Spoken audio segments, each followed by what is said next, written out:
पूजनीय मातृशक्ति, मुनिगण, आचार्य महानुभाव, ब्रह्मचारी गण, ऋग्वेदादि भाष्य भूमिका, वेद विषय विचार हम देख रहे हैं और इसमें देवताओं के विषय में चर्चा चल रही है। पीछे कल हमने देखा था कि उपासनीय देव जो है वो परमेश्वर है। परमेश्वर के अतिरिक्त दूसरे जो देव गिनाए हैं वो व्यवहार के योग्य तो हैं लेकिन उपासना के योग्य नहीं हैं। आगे कह रहे हैं अत्र केचित आहु, यहां कुछ कहते हैं बहुत ज्यादा। कुछ लोग यह कहते हैं वेदेषु जड़ चेतनयोः पूजा अभिधानात् वेदाः संशयास्पदं प्राप्ताः सन्ति इति गम्यते। करें वेदों में जड़ और चेतन दो देवता कहे हैं और पूजा अभिधानात् उन दोनों जड़ और चेतन देवताओं की पूजा का अभिधान होने से वेद जो हैं संशय की स्थिति को प्राप्त हो रहे हैं, ऐसा जाना जा रहा है। वेदों में जड़ और चेतन दोनों देवता आए और कह रहे हैं कि यहाँ जड़ और चेतन दोनों देवताओं की पूजा कही गई है, इसलिए यहाँ वेद संशय को प्राप्त हो रहे हैं। स्वामी जी कह रहे हैं अत्र उच्यते माँ एवं भ्रमी, ऐसा भ्रम मत करो, ऐसा मत मानो कि वेद में जड़ और चेतन दो देवता तो कहे हैं लेकिन वहां इन दोनों की उपासना करने योग्य लिखी हो, ऐसा नहीं है। करें ईश्वरेण सर्वेषु पदार्थेषु स्वातंत्र्यस्य रक्षितत्वात्, ईश्वर के द्वारा सभी पदार्थों में स्वतंत्रता से उनमें गुण रखे गए हैं। परमात्मा ने प्रत्येक पदार्थ में कोई न कोई गुण रखा हुआ है और उस गुण के कारण उसमें उतना देवपन है। आगे यही कहेंगे यथा चक्षुषी रूप ग्रहण शक्ति ही तेन रक्षिता अस्ति, जैसे आंख में रूप ग्रहण की शक्ति है, आंख के अंदर जो कान में है वो आंख में नहीं है और जो आंख में है वो कान में नहीं है, दोनों में अलग अलग है। तो कह रहे हैं कि आंख में जो रूप ग्रहण करने की जो शक्ति परमात्मा ने रखी है, अतः चक्षुष्मान पश्यति नैव अंधः च इति व्यवहारो अस्ति, इसलिए आंख वाला ही देखता है, अंधा नहीं देख पाता। क्यों? क्योंकि आंख में रूप ग्रहण की शक्ति है और अंधे के पास आंख नहीं, आंख नहीं तो अंधा कहां से देखेगा। अत्र कश्चित बुर्यात नेत्रेण सूर्यादिभिः विना ईश्वरो रूपम कथम न दर्शयति इति। कौन सा उपनिषद आपने, केन शीतम प्रईशितम मनः, केन उपनिषद में ही है, ये पहला ही है। तो वहां उन्होंने आख्यान बनाया कि कोई शिकारी किसी हिरन अथवा गाय सुअर जो भी हो उसके पीछे दौड़ा जा रहा है और दौड़ा जा रहा है तो वो हाथ नहीं लग रहा, आपने सुना भी होगा ऐसा, और वो तीर लेकर के जब भागा जा रहा है तो ऐसे स्थान से मुड़ा है जहां कोई ऋषि योगी बैठा हुआ है और शिकारी ने आकर के उस महात्मा को कहा कि महाराज परिवार बड़ा भूखा है, परिवार बहुत भूखा है और वो जो शिकार गया है वो तू मुझे बता दे किधर गया। तो बड़ी युक्ति से काम लिया, आंख देखती है और जीवा बोलती है, ऋषि कहने लगे कि जो देख रहा है वो तो बोल नहीं सकता, जिसने देखा है वो बोल नहीं सकता, और जो बोल रहा है उसने देखा नहीं, मैं कैसे बताऊं? बात पकड़ में आई? जिसने देखा है वो तो बोल नहीं सकता भाई, मैं कैसे शिकार को बताऊं तेरे, और जो बोल सकता उसने तो देखा ही नहीं है जी।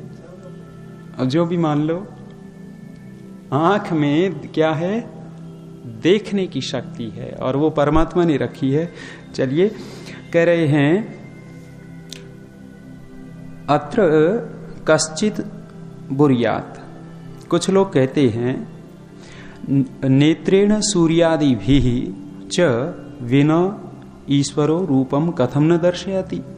कुछ लोग ऐसा कहते हैं कि बिना नेत्र के और बिना सूर्य आदि के परमेश्वर रूप आदि को क्यों नहीं दिखा देता? आंख नहीं है, सूर्य का प्रकाश नहीं है, आंख भी कब देखती है? बिना सूर्य के प्रकाश के देख ही नहीं सकती, अथवा ये जो रात में ये जलता है इसके बिना देख ही नहीं सकती।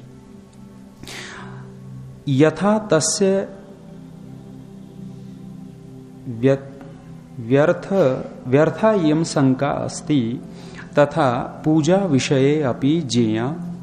करें जैसे ये उसकी शंका व्यर्थ है, अर्थात बिना आंख के और बिना सूर्य के प्रकाश के कोई वस्तु दिख नहीं सकती, और जो ये कह रहा है कि परमेश्वर क्यों नहीं दिखा सकता, क्यों नहीं दिखा देता, तो कह रहे हैं जैसे ये शंका इस व्यक्ति की व्यर्थ है, वैसे ही पूजा विषय में, अर्थात पूजा किसकी करनी चाहिए, उपासना किसकी करनी चाहिए, ऐसे ही ये जो जड़ देवताओं की उपासना की बात कह रहे हैं ये भी व्यर्थ ही है। क्यों? तीन चीजें हैं, ईश्वर, जीव और प्रकृति। ईश्वर है सर्वज्ञ, जीव है अल्पज्ञ, और प्रकृति है अज्ञ। वाह, मुनि जी ने पकड़ा ना शब्द। ईश्वर सर्वज्ञ है, जीव अल्पज्ञ है और प्रकृति अज्ञ है। अब हम देख सकते हैं ये जो दूसरे देवता गिनाए हैं, यदि दूसरे देवताओं की उपासना करेगा जीव, अल्पज्ञ है, अल्पज्ञ जड़ के पास गया तो क्या होगा? अज्ञ ही होगा। और यदि उस ईश्वर की तरफ गया तो सर्वज्ञ तो नहीं होगा, लेकिन तत्वज्ञ जरूर हो जाएगा। सर्वज्ञ तो ईश्वर ही रहेगा, लेकिन ईश्वर की तरफ जब जीवात्मा जाएगा तो तत्वज्ञ जरूर हो जाएगा, उसको तत्वों का ज्ञान हो जाएगा। तो ये बहुत बड़ी विशेषता है। तो यहां ऋषि कह रहे हैं कि उपासना के योग्य जो वस्तु है, जैसे हम अग्नि के निकट जाते हैं, गर्मी मिलती है, साधारण सा ऋषिदय ने 7वें समोल्लास में लिखा ही है। ईश्वर के पास जाएंगे, निश्चित है वहां ज्ञान विज्ञान बढ़ेगा, और जड़ के पास जाएंगे जड़ बुद्धि होगी। एक वो हमारे भजनोपदेशक हुए, अभी तो चले गए, पंडित ताराचंद जी वैदिक, दक्षिण हरियाणा के रहे, इधर ही ज्यादा प्रचार किया, बहुत ज्यादा प्रसिद्ध नहीं हो पाए, लेकिन कविताएं स्वयं करते थे। तो प्राय करके ये कहते थे वे, जब भी वो कह रहे थे कि मेरा एक व्याख्यान कॉलेज में हुआ, वहां बड़े बड़े प्रोफेसर बैठे थे, और ऋषि दयान ने एक बात लिखी है 7वें समोल्लास में कि जो ईश्वर की उपासना नहीं करते वे महामूर्ख, एक शब्द दिया है।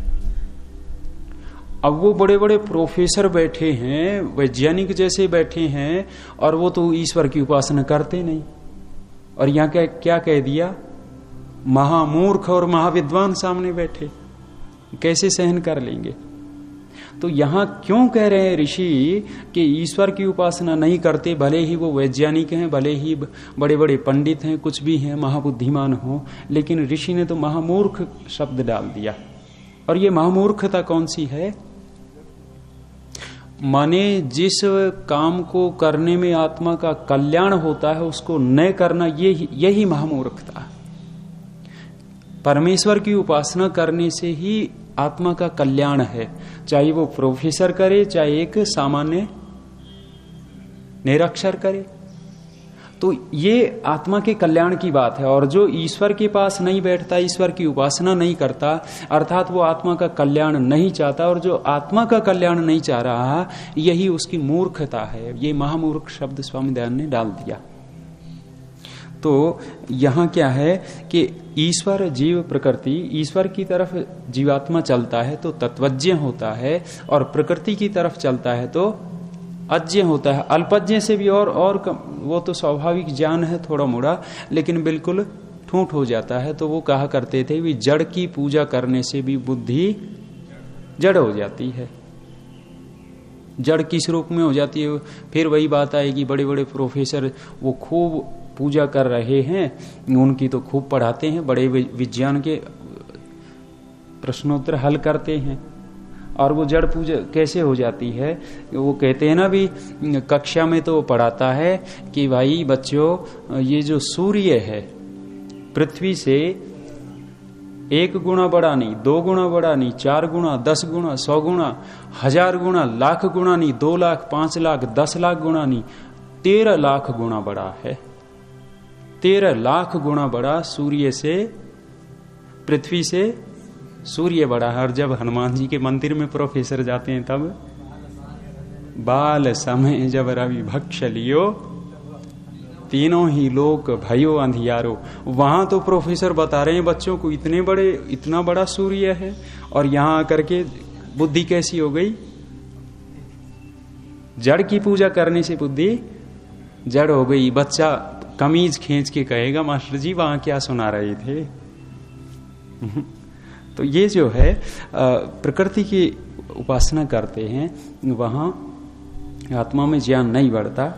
इसलिए स्वामी दयानंद कह रहे हैं पूजा के योग्य जो है, सत्कार के योग्य, उपासना के योग्य ईश्वर है। करें पूजनम, उसी को खोला पूजा, और खोला सत्कार, और खोला प्रिय आचरणम, और ज्यादा खोलते चले गए स्वामी दयानंद, अनुकूल आचरणम च इत्यादय पर्याया भवंती। पूजा के पर्याय खोले। करें पूजा किसको कहते हैं? पूजा खोला सत्कार, हम किसी का सत्कार कर रहे हैं, ये क्या है? पूजा है। और खोला के प्रिय आचरण, किसी का हम प्रिय आचरण कर रहे हैं, जो उसको प्रिय लगता है वो करते हैं। और उसी प्रिय आचरण को खोला अनुकूल आचरण। अब कहे कि हम तो वो सुनाया उपदेशक ने कि पति को पत्नी की पूजा करनी चाहिए और पत्नी को पति की पूजा करनी चाहिए, और 1 लोटा पानी उठाया पतिदेव ने, 2-4 फूल उठाए और देवी जी के ऊपर फूल रखे और 1 लोटा पानी उलेट लिया। और कोई पूछे ये क्या किया? कि महाराज आपने ही कहा था पूजा करो। ऋषि दयानंद पूजा क्या कह रहे हैं? सत्कार, अनुकूल आचरण, प्रिय आचरण। उसका जो आपस में मानते हैं, एक दूसरे का विचार समन्वय है, वैसा हम करेंगे तो समझो कि एक दूसरे की पूजा चल रही है। यही स्वामी दयानंद कह रहे हैं। इयम पूजा चक्षुषो अपि सर्वैः जनैः क्रियते। ये पूजा जो है सब लोग आंखों की भी करते हैं। आंखों की पूजा क्या है? सत्कार क्या है? अनुकूल आचरण, प्रिय आचरण क्या है?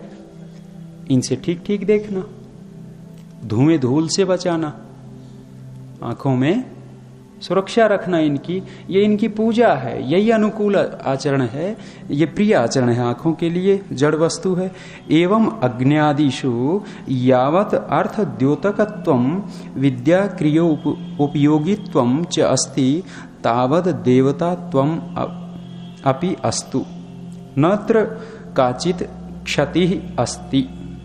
करें इस प्रकार अग्नि आदि में जो गुण रखा हुआ है, जैसे अग्नि में ताप गुण है और रूप गुण है, ये वो अग्नि आदि यावत अर्थ द्योतकत्वम और विद्या क्रिया उपयोगी, विद्या की सिद्धि जिससे होती है, क्रिया की सिद्धि होती है, और उनसे जो उपकार लिया जाता है, जो उनमें गुण हैं, वो कह रहे हैं तावत देवता त्वम अपि अस्तु।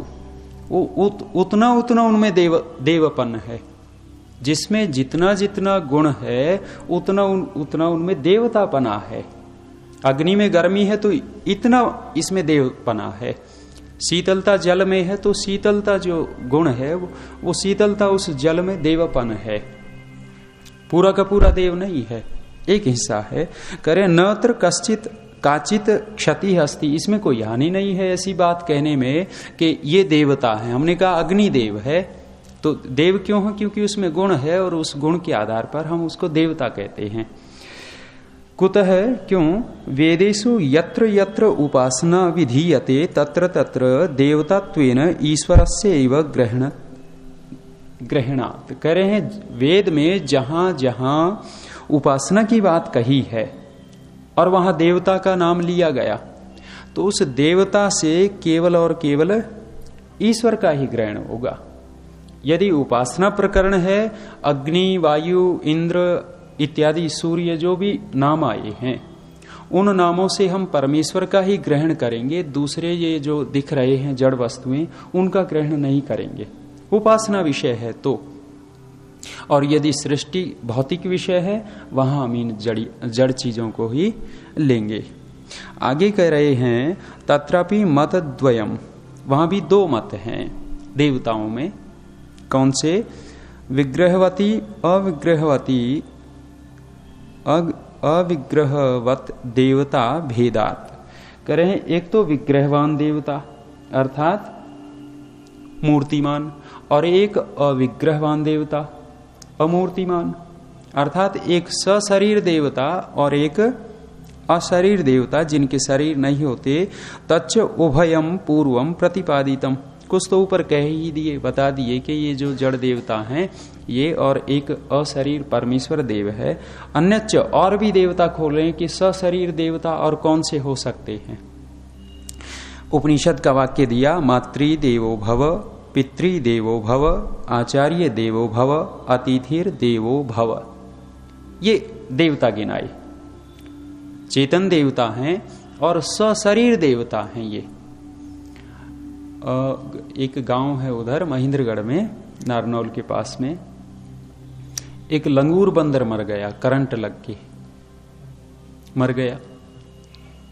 लोग इकट्ठा हुए, अरे ये तो हनुमान जी थे, देवता थे, देवता को ऐसे नहीं कहीं फेंकना चाहिए।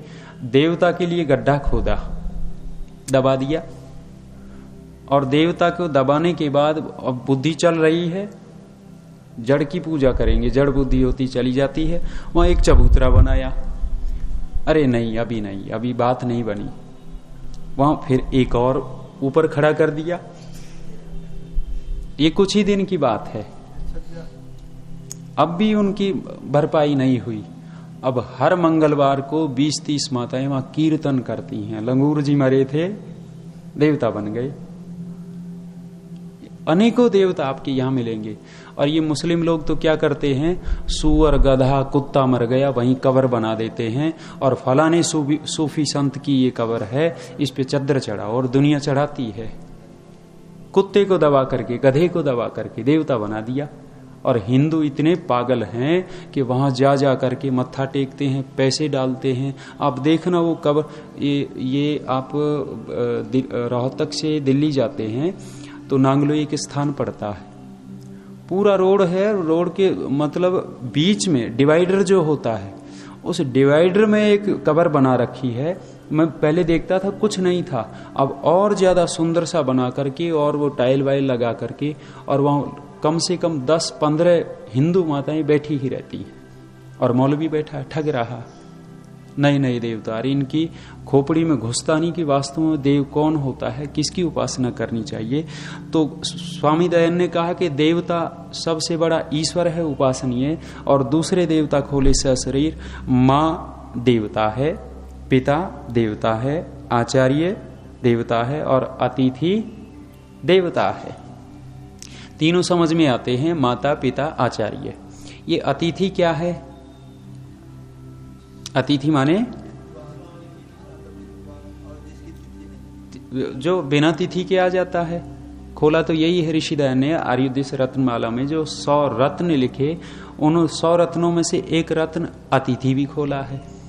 वहां कह रहे हैं जिसके आने और जाने की कोई तिथि न हो, कभी भी आ जाए, और कभी भी आकर के गृहस्थ में आया, उनको उपदेश दिया, गृहस्थ ने उसका सत्कार किया, ये अतिथि है। और वो कैसा हो? विद्वान हो, साधु हो, वीतराग हो, वेद को मानने वाला हो, ईश्वर को मानने वाला हो, ये तो अतिथि है। और दूसरे बहुत सारे अतिथि हैं आज के दिन। वो मैंने बताया था आपको, ऐसे ऐसे अतिथि इस कपड़े में घुसे हुए हैं, लाल लाल वस्त्रों में घुसे हुए हैं।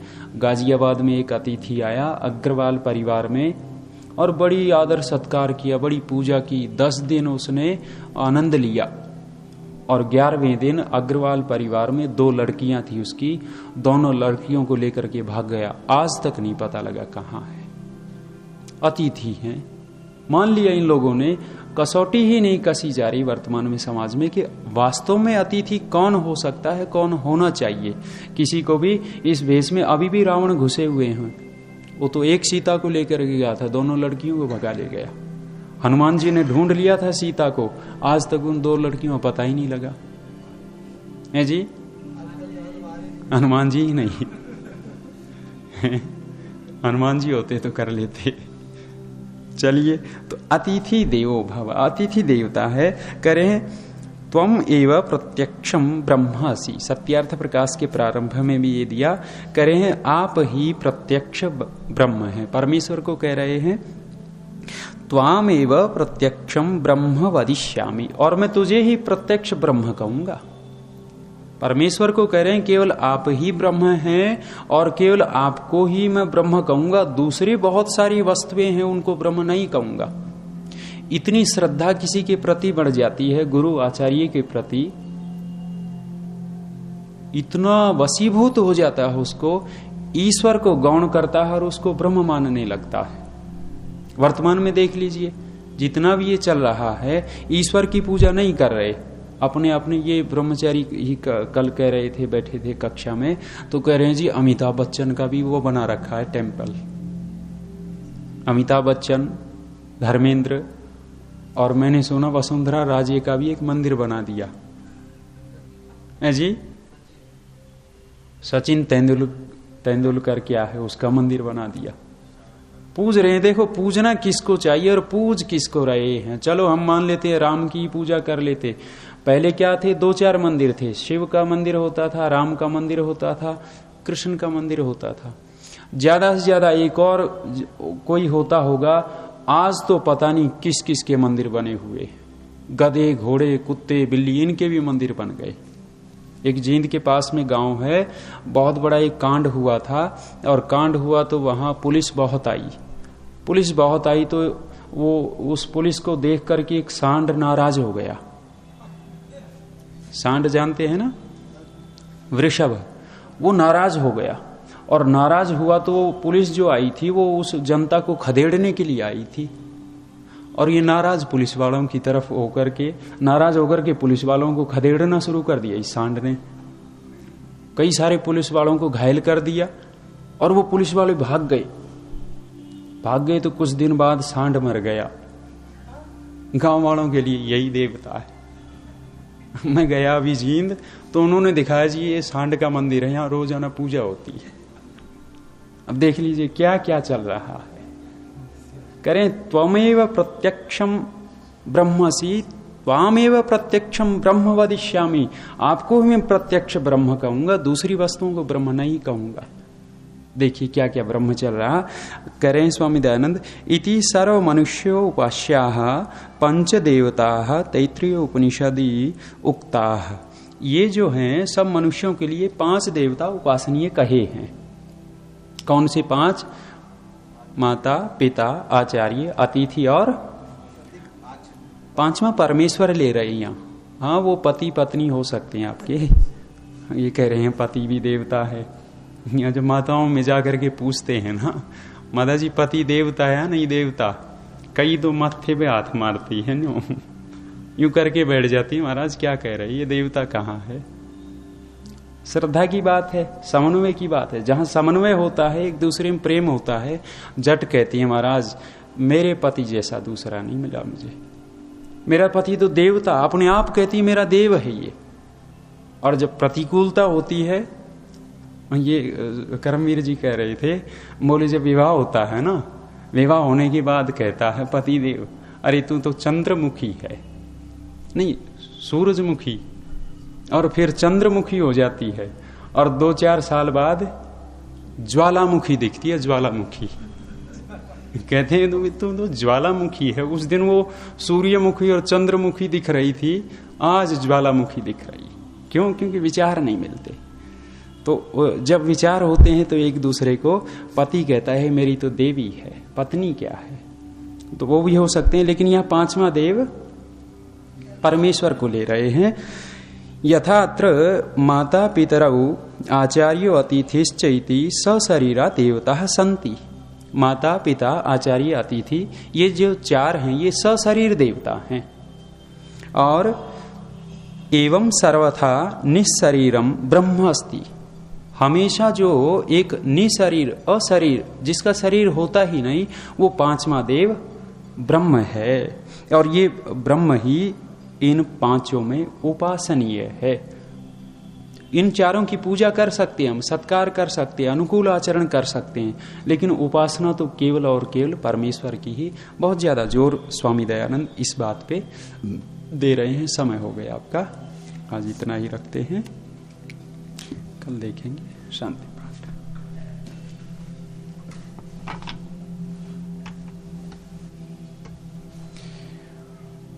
ओम द्यौः शान्तिरन्तरिक्षं शान्तिः पृथिवी शान्तिरापः शान्तिरोषधयः शान्तिः वनस्पतयः शान्तिर्विश्वे देवा शान्ति ब्रह्म शान्तिः शान्तिः शान्तिरेव शान्तिः सामा शान्तिरेधि। ओम शान्तिः शान्तिः शान्तिः। सर्वेभ्यो